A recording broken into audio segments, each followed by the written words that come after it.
Yeah, I'm going to say this. To do it again? With a George Zimmerman mentality. Yep. Their eye is dark, and so is their whole body. And that's why they fired without giving warning shots. And they might do it again. Um, that's my response. Reverend, if I may, emotions are running high today. Is there a message to the community, people who are outraged? Is there concern that feeling that there's no justice and this could become out of control? That bomb you were talking about getting explosive. Is there a message that we need to approach this without going too far or getting violent? Or looking for your thoughts on this? We are Christian leaders. Yeah. We could have released the information earlier today. But we feel that we did the right thing. And we feel that we're doing the right thing right now by appealing to you, the media. And you are our brothers and sisters too. We're all in this together. And so we feel that with your influence and help, we can hold the community down. And we can diffuse this thing. And we can stop it here in our city, in the #1 city. Because you are the #1 citizens. That is our prayer that, yes, it will stay diffused, but you can't keep disrespecting the black people and the brown by shooting and then releasing the police. So if you want peace, then we need to be peaceful. And so the people, the officer, the commissioner, stop disrespecting the black community by releasing the police on the street without punishment. So you can ask us, is there going to be any peace? It's up to the law. I was going to ask you, you referenced a lot of different national cases that tie into this conversation. What's going to be different about this case? That's what we're waiting for. We hope, this is a tragedy. The young people were wailing and crying. The mother had to be removed from the service today, physically, because of her grief. The grandmother couldn't even stand up before the service started. I'm hoping that not only is this a tragedy, but that this is an opportunity for righteous leadership. I'm a preacher. When the righteous are in authority, the people rejoice. When the wicked bear rule, the people mourn. Righteousness exalts the city, but sin is a reproach to any people. I'm looking at this as an opportunity for us to come together, hold our officials accountable, get independent eyes on it, and whatever outcome it is, we can live with that. But we can't live with these officers being released. I think because there's no consequences, that officers have a mentality of fire first and think later, because no one ever pays a price but us. I hope this can be different.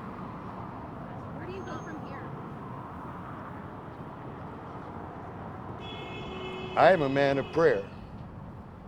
I've been up to the north side to my evangelical friends. And let me say this. There is wickedness Yes. that is attacking the heart of the evangelical right and trying to make a mockery of them as they can stand next to crooked, trying to call it straight, and condoning certain people and certain actions for a few Supreme Court judges and a few tax cuts. He's making a mockery. He's trying to make the church irrelevant. But the church is not irrelevant, because we're standing here in the name of one that voluntarily shed his blood for everybody. Black, white, brown, red, female, male, young, and old. We're not coming down here to fight. We're coming down here in the name of the Lord. And we're trying to blow the trumpet in Zion before we're made a mockery of. Everybody sees it. Everybody sees it. And everybody's standing by, condoning it, being quiet, and being complicit. I go as far as to say the blood might be on all of our hands. You said the My Bailey pr- family was so upset today at the service. Did they ask you to speak on their behalf? How did this come about? No, but I will say this on behalf of the Bailey family.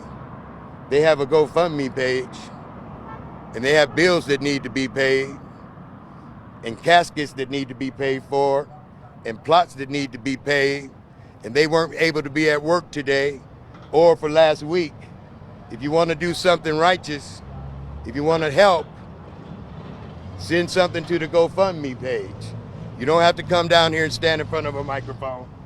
You don't have to come down here and march, although somebody asked me about going forward. We are preparing people with signs to march down here in front of this police department. This is not the end. This is only the beginning. But if you want to do something from where you're at, something honorable and righteous, you can be a blessing to the family, to the mother, and to the grandmother. That would help them. It won't bring Devon back. Nothing will bring him back. And- Yeah, there's a GoFundMe page. And one of the things, again, no, we're not speaking on the behalf of the family. We're speaking with the family. They was hurt. Again, you have lost your loved one. So again, no one's down here from them speaking because everyone's hurt. Actually, it's all a community that's hurt. Okay, so no. And we just want to pray again for the family. Because again, if one of us would lost our loved ones shot down by the police, how would you feel? Yeah, we feel like it's not safe. And as we all can see, it's just not the first time, and it's not going to be the last. But you said how to go forward. When justice is served, then that's the only way you can go forward.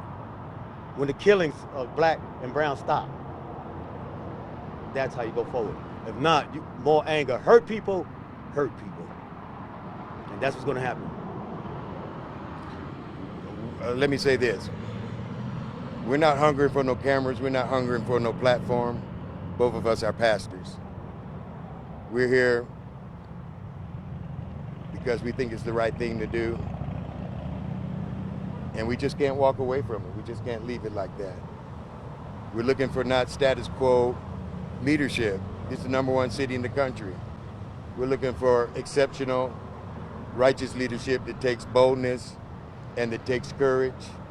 And we would say, we're just asking, not asking for anything special. We're just asking, and even on behalf of the police officers, to do this, to do the same thing that he and I did. Fall down on your knees and cry out, what must I do to be saved? When you look at the sheriff's investigation the last couple of days, what are your thoughts on that? When you were saying friends, what's the takeaway that they looked at it, but what's your reaction to them saying they investigated? 2 months ago, the pastors had a meeting with the Southern Colorado Ministers Union with Chief Nixky. Pastor, we can't hear you. Can you? No.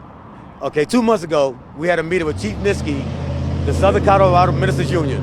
And I said to Chief Nixky, so far we have not had an incident like this. He said, yes, he did not want a Ferguson. We just said this 2 months ago. And look what happened. We got happy, we got lazy, we got complacent, we fell asleep. And now it happened. So now it's here. From other states, here. now it's here. Now what we gonna do? But we said this 2 months ago. Get control of the making sure that this doesn't happen. And it happened. Will you be seeking more FaceTime with the chief? Oh, we always have a meeting with Chief. Every 3 months we have a meeting with the Chief. And we thank, again, Chief Carey, he retired, but now we got Chief Nixky. But yes, we always meet and we always talk about this. Making sure our black and our brown, our white, everybody's safe. And they had it. I don't know what went wrong with our police force, but something went wrong. As you all know, we did not have this before. Something went wrong. This is what you'll be talking about probably next month. Oh yeah, we meet next month. Hey, so again, and this hurts, because again, we all love our city. And again, we got to get this thing right.